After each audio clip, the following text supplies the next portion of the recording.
રાજકોટ શહેરના નવા મેયર નિહલ શુક્લા પર સંભાળ્યા બાદ સતત એક્શન મોડમાં જોવા મળી રહ્યા છે। શહેરમાં નાગરિક સુવિધા અને વિકાસ કાર્યોની ગુણવત્તાને લઈને તેમણે કડક વલણ અપનાવ્યું છે।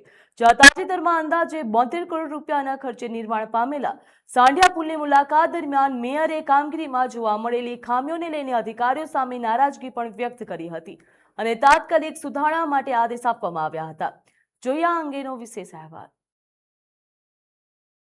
રાજકોટ મહાનગરપાલિકાના નવા મેયર નેહલ શુક્લાએ પદભાર સંભાળ્યા બાદ શહેરના વિવિધ વિકાસ કાર્યોની સ્થળ પર જઈને સમીક્ષા શરૂ કરી છે। તેના ભાગરૂપે તેમણે શહેરના મહત્વપૂર્ણ ગણાતા સાંઢિયા પુલની મુલાકાત લીધી હતી। અંદાજે 72 કરોડ રૂપિયાના ખર્ચે નિર્માણ પામેલા આ પુલની કામગીરીનું નિરીક્ષણ કરતી વખતે મેયરે કેટલીક ખામીઓ અને ફિનિશિંગ વર્કમાં રહેલી ક્ષતિઓ પર ધ્યાન દોર્યું હતું।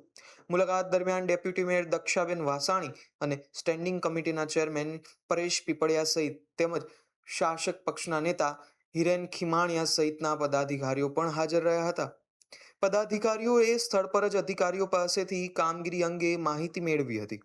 એટલે અમારી પાસે એવો રિપોર્ટ આવ્યો છે કે પુલ એકદમ રેડી ટુ યુઝ થઈ ગયો છે અને લોકાર્પણ આપણું એનું કરી દેવું જોઈએ, લોકોને પણ એવું લાગી રહ્યું છે। પરંતુ અમારા સ્થળ નિરીક્ષણ, જાત નિરીક્ષણમાં અમારી સાથે અમારા બધા જૂના મેયર, સ્ટેન્ડિંગ કમિટીના ચેરમેન અને ડેપ્યુટી મેયરને પણ અમે આમંત્રિત કર્યા હતા, કારણ કે એમના સમયમાં આની નીવ નખાણી હતી। એ બધા અત્યારે હાજર છે। અત્યારના 5 પદાધિકારીઓ અમારા પક્ષના એક્સપર્ટ્સ જે છે એમ પણ હાજર છે અને બધા હાજર છે। અમુક આંખે ઉડીને વળગે એવી ત્રુટીઓ દેખાઈ રહી છે, જેને તાત્કાલિક દૂર કરવાની સૂચના આપી છે। જે કંઈક ત્રુટીઓ છે દૂર તાત્કાલિક કરવાની સૂચના આપી છે અને જેના દ્વારા ત્રુટી રહી ગઈ છે એ બધું અમે પેપર્સ ચકાસીને જે કંઈ કાર્યવાહી કરવાની હશે લોકોના હિતમાં કરશું। પરંતુ અત્યારે પ્રાયોરિટી છે કે તાત્કાલિક અસરથી ત્રુટીઓ દૂર થાય ને બ્રિજને ઓપન કરીએ। કેટલા સમયમાં? બસ આંગળીના વેઢે ગણી શકાય એટલા દિવસોમાં થઈ જશે। નવનિર્મિત પુલમાં જોવા મળેલી ખામીઓને લઈને મેયર નેહલ શુક્લાએ સ્પષ્ટ શબ્દોમાં જણાવ્યું કે જાહેર નાણાંમાંથી બનતા વિકાસ પ્રોજેક્ટોમાં કોઈ પણ પ્રકારની બેદરકારી કે ગુણવત્તાની ખામી સ્વીકાર્ય નથી। તેમણે સંબંધિત અધિકારીઓને તાત્કાલિક ખામીઓ દૂર કરવા અને જરૂરી રિપેરિંગ કામગીરી હાથ ધરવા માટે સૂચના આપી હતી। મેયરે ભારપૂર્વક જણાવ્યું હતું કે શહેરના વિકાસ માટે કરોડો રૂપિયાના ખર્ચે હાથ ધરાતા પ્રોજેક્ટોમાં ગુણવત્તા જાળવવાની તંત્રની પ્રથમ જવાબદારી છે।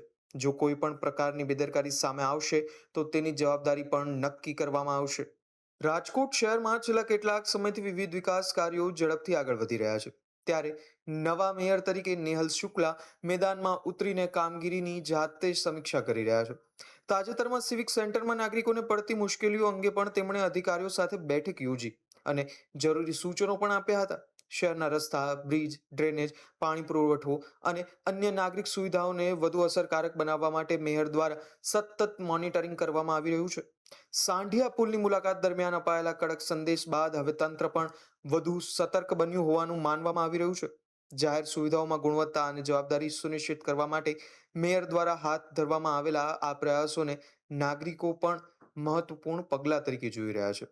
રાજકોટના નવા મેયર નેહલ શુક્લએ પદભાર સંભાળતાની સાથે જ વિકાસ કાર્યોની ગુણવત્તા અને જવાબદારીઓને લઈને સ્પષ્ટ સંદેશ આપ્યો છે। સાંઢિયા પુલની મુલાકાત દરમિયાન ખામીઓ સામે આવતા તેમણે તંત્રને તાત્કાલિક સુધારણા માટે આદેશ આપ્યા છે।